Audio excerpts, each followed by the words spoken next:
We won. So why don't I feel like celebrating? Hey folks, Eric from Another Voice with Eric and Friends.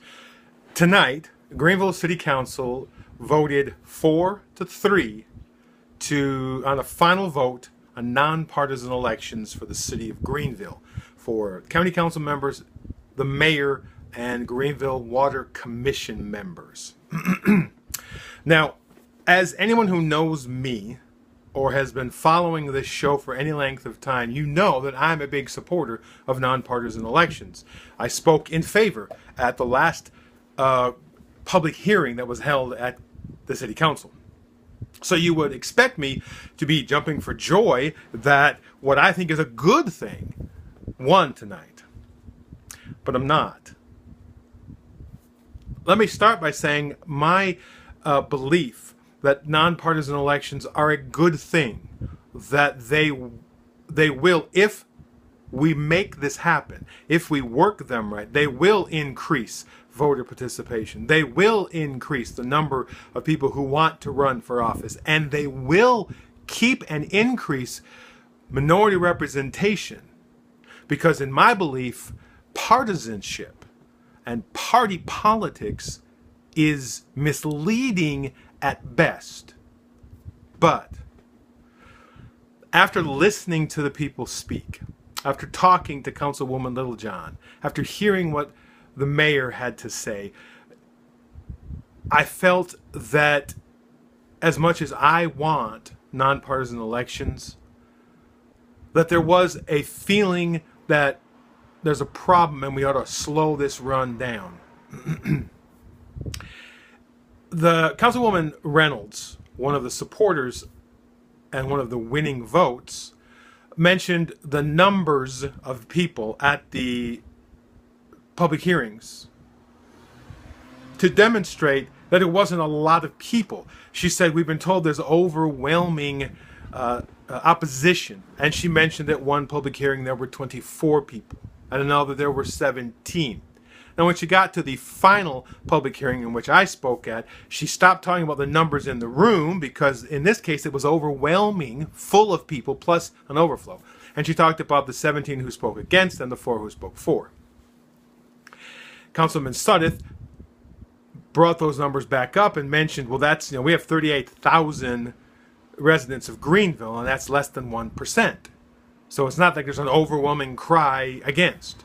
But I think something that was lost on these council members is that while it's one person standing and speaking, they represent more than just themselves. They have family members and friends who also oppose that position. And those who support it have family members and friends who support. So the numbers are a bit deceiving. And the mayor in his remarks made a point that while the numbers may have been small compared to the population of Greenville, let's make something clear. These were individuals who come out of their house, who stopped watching TV or dealing with their children or taking care of their busy lives and made a point to come to the council and say, this is our position. And what Councilman Sudduth and Councilwoman Reynolds didn't mention was the even smaller number of people who took it upon themselves to come out and tell the council what they felt in support. Now, I was one of those people. I went and said something, but it was a very small number of people. So whether or not we have just a few people who came to those meetings or not, they forgot about that aspect, that it represents a bigger group. But more importantly, as the mayor pointed out, we have elections all the time where the number of people who actually vote is tiny. If you watch a city council race or a county council race, you might find that it's 20 or 30% of the population that actually votes. And not all of them vote in favor of the candidate that wins. We don't nullify that election. We don't say, well, that's not important because there weren't a big number of people. So while the actual numbers were small, I think there's a feeling in the community that nonpartisan elections are bad. Now, I happen to believe that the fear while founded in actual real-life experiences of people struggling to get the right to be able to be heard in a vote, or to be able to have their issues on display and on a par in county council chambers. I think that's very real, but I think it's a fear. And I believe that nonpartisan elections will address that. But here's the thing. There's no urgency. It doesn't have to happen now. And while the council has been talking about this for a couple of years, the public has not been included in that discussion. And the other thing is, I think we didn't have the council following its normal procedures. There's task forces, there's studies that the council does for all kinds of issues that they vote on before they vote on them. Council members did research nonpartisan elections, but they did it from the perspective of supporting their point of view. Jill Littlejohn on the show 2 weeks ago said it herself. She said, I was looking for the evidence that backed up my position.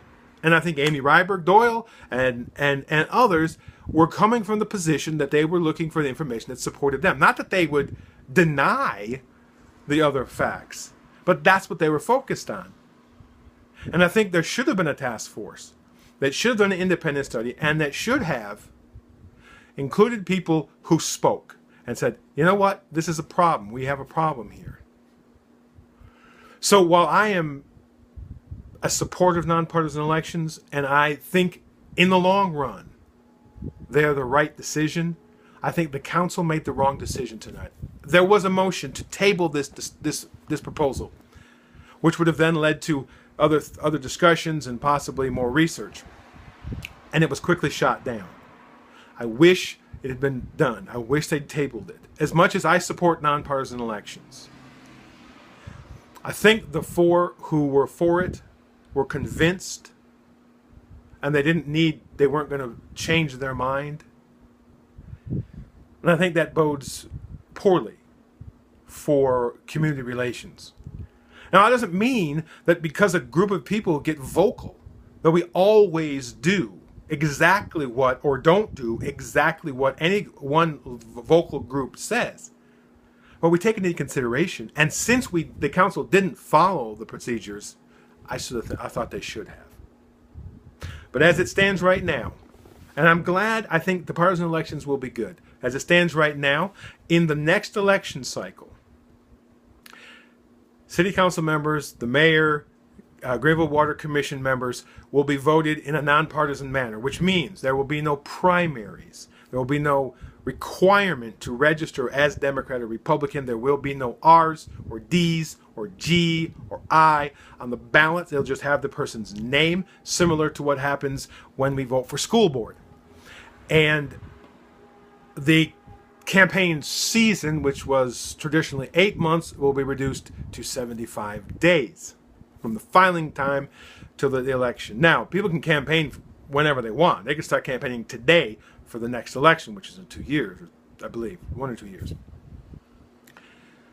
That's going to be the law of the land, unless one of the lawsuits that is probably going to be filed, I know the president of the Greenville chapter of the NAACP, Reverend J.M. Fleming, said at one of the hearings that they had already voted that if the city passes this ordinance, they would sue.